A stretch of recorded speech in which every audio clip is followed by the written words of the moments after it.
Bismillahirrahmanirrahim. Assalamualaikum warahmatullahi wabarakatuh. Shalom, Om Swastiastu, Namo Buddhaya dan salam kebajikan bagi kita semua.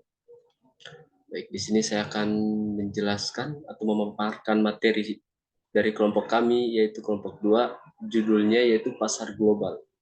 Adapun di sini dosen pengampu mata kuliah yang terhormat Dr. Andes Insinyur Hendra Pribadi SPMP.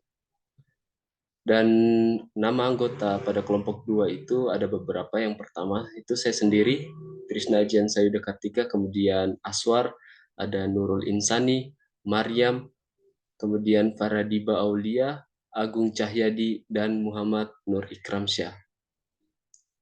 Baik, adapun rumusan masalah. Yang pertama itu pengertian pasar global, kemudian yang kedua hubungan pasar global, dan yang ketiga model pemasaran di tingkat masyarakat, dan selanjutnya model pemasaran di tingkat industri. Yang pertama, pengertian pasar global. Pemasaran internasional atau global pemasaran internasional didefinisikan sebagai pemasaran yang menjangkau satu atau lebih negara, di mana pemasaran global ini yang sudah jelas-jelas tertera itu global, berarti bukan hanya saja di lokal atau di satu negara saja, melainkan berkaitan atau disangkut pautkan dengan negara lain. Dan kemudian globalisasi adalah kegiatan pemasaran perusahaan multinasional yang melakukan bisnis di seluruh dunia di beberapa negara dengan memanfaatkan taktik pemasaran global, pemasaran pasar global, dan produk dan standar global. Jadi memang ada beberapa standar-standar pada pemasaran global, tidak hanya digunakan itu di pemasaran lokal saja, tidak. Namun pemasaran global atau pasar global itu ada standar-standar eh, pasar global itu sendiri. Kemudian perdagangan internasional adalah pertukaran barang dan jasa antara penduduk suatu negara dan penduduk negara lain atas dasar kesepakatan bersama. Jadi pada saat pemasaran global atau di situ ada penjual dan pembeli, itu ada kesepakatan bersama saat pembelian maupun pada saat pembayaran. Kemudian pemasaran global juga didefinisikan sebagai suatu teknik marketing berskala internasional. Peluang pasar di dalamnya akan selalu terbuka untuk semua pengusaha. Jadi tidak ada keterbatasan pengusaha apa saja yang bisa masuk dalam teknik marketing berskala internasional ini. Jadi bebas, terbuka untuk semuanya, termasuk di pasar ekspor produk. Para pengusaha harus memiliki kreativitas dan inovasi dalam mengembangkan pasarnya masing-masing. Mengembangkan pasarnya masing-masing di sini, jadi tidak hanya monoton begitu terus, tidak ada perkembangan karena pemasaran global ini saingannya banyak karena antar negara. Kemudian saat ini pemasaran global dibentuk karena adanya pengaruh yang bersifat dinamis dari berbagai kekuatan, bukan hanya yang mendorong tapi juga yang menghambatnya. Beberapa hal pendorong pemasaran global adalah teknologi, kebutuhan dan keinginan pasar, kualitas biaya juga termasuk, kemudian perkembangan ekonomi dunia, perdamaian global, serta mengenali peluang untuk bisa meningkatkan daya tugasnya secara internasional. Kemudian manfaat adanya pemasaran global ini di sini ada 5 yang kami ambil. Yang pertama, meningkatkan kompetensi para pengusaha. Di sini yang diartikan untuk meningkatkan kompetensi atau keahlian setiap pengusaha untuk bisa mencari dan mendapatkan berbagai ide serta pengetahuan baru dalam hal penjualan produknya kepada masyarakat. Kemudian yang kedua itu ada bertahan hidup. Mengapa? Karena demi bertahan hidup dan demi memenuhi kebutuhan pokok setiap masyarakat. Kemudian yang ketiga, kualitas produk yang lebih baik.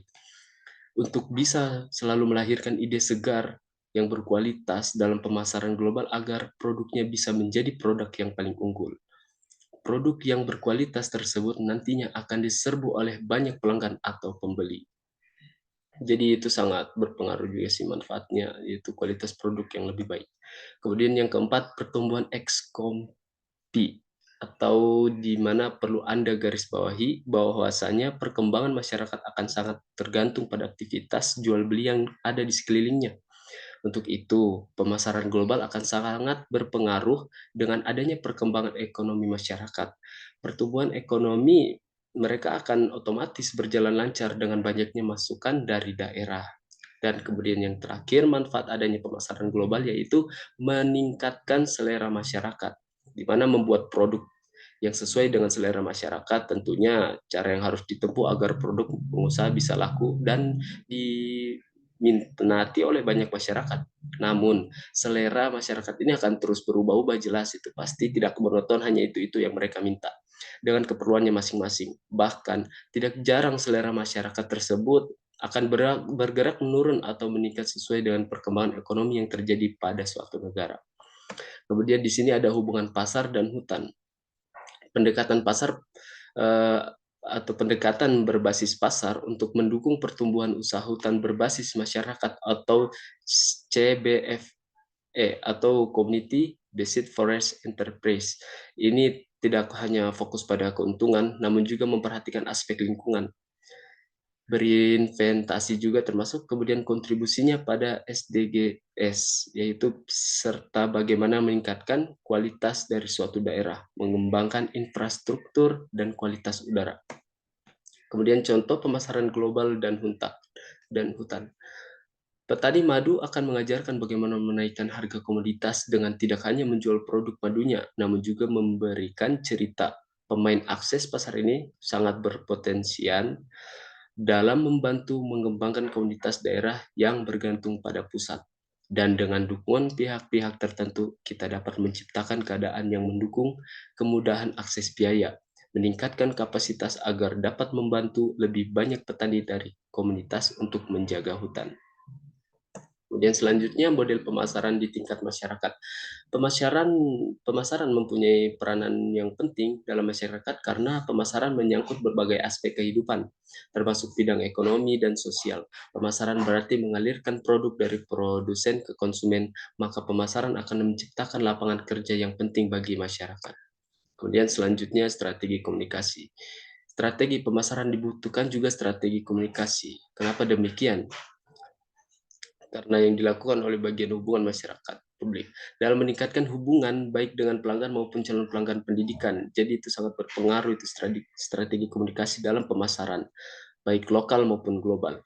Kemudian strategi komunikasi adalah kegiatan atau kampanye komunikasi yang sifatnya informasional maupun persuasif untuk membangun pemahaman dan dukungan terhadap suatu ide, gagasan, atau kasus, produk maupun jasa yang terencana dilakukan oleh suatu organisasi, baik yang berorientasi laba maupun relaba, memiliki tujuan, rencana, dan berbagai alternatif berdasarkan riset dan memiliki evaluasi.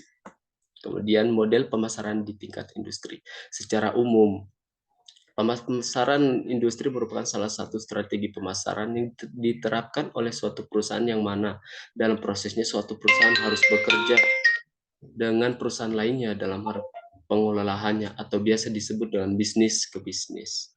Dalam prosesnya pemasaran di tingkat industri ini siklusnya hanya berputar pada kerjasamanya yang terjalin antar produsen, pemasok, pembeli yang skalanya tingkat industri, dan pihak penyalur atau pendistributor lainnya yang memiliki peranan yang cukup besar dalam dunia perekonomian.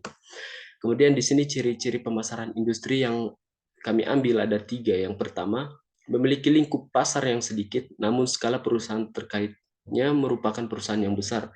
Dalam artian bukan kumpulan konsumen kecil yang nantinya bisa menjalin transaksi dengan strategi pemasaran industri yang satu ini. Hubungan yang terjalin antara satu bisnis dengan bisnis lainnya berlangsung dengan baik. Bisa dibilang hubungan yang terjalin antar bisnis ini bahkan lebih dekat daripada hubungan antar produsen dengan konsumen biasanya. Tentunya hal ini dipengaruhi oleh kelancaran proses komunikasi yang harus terjalin dengan baik jika kaitannya untuk pengelolaan suatu produk sebelum diterima konsumen.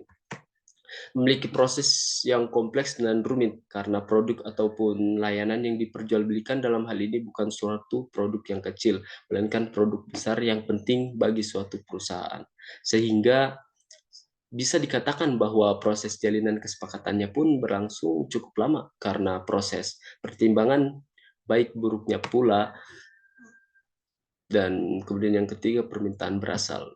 Semua permintaan yang berkaitan dengan proses pemasaran industri yang satu ini dipengaruhi oleh tingkat permintaan produk dari konsumen pula. Semakin tingkat-tingkat permintaan konsumen terhadap produk akan semakin tinggi pula angka permintaan perusahaan ke perusahaan lainnya. Dan strategi pemasaran global meliputi dua pendekatan, yaitu yang pertama, strategi pemasaran standar dan strategi pemasaran yang disesuaikan dengan kondisi negara tempat bisnis perusahaan dipasarkan. Strategi pemasaran dengan pendekatan standar lebih menekankan pada pasar global yang memiliki sifat pelanggan yang homogen. Strategi ini menekankan perusahaan untuk dapat memasarkan produk dan layanan yang sama di seluruh dunia dengan menggunakan identik strategi dengan biaya yang lebih rendah dan margin yang lebih tinggi. Mungkin hanya itu saja yang dapat saya paparkan pada materi kami kelompok 2. Mohon maaf jika ada kesalahan dan kekurangannya. Sekian. Assalamualaikum warahmatullahi wabarakatuh.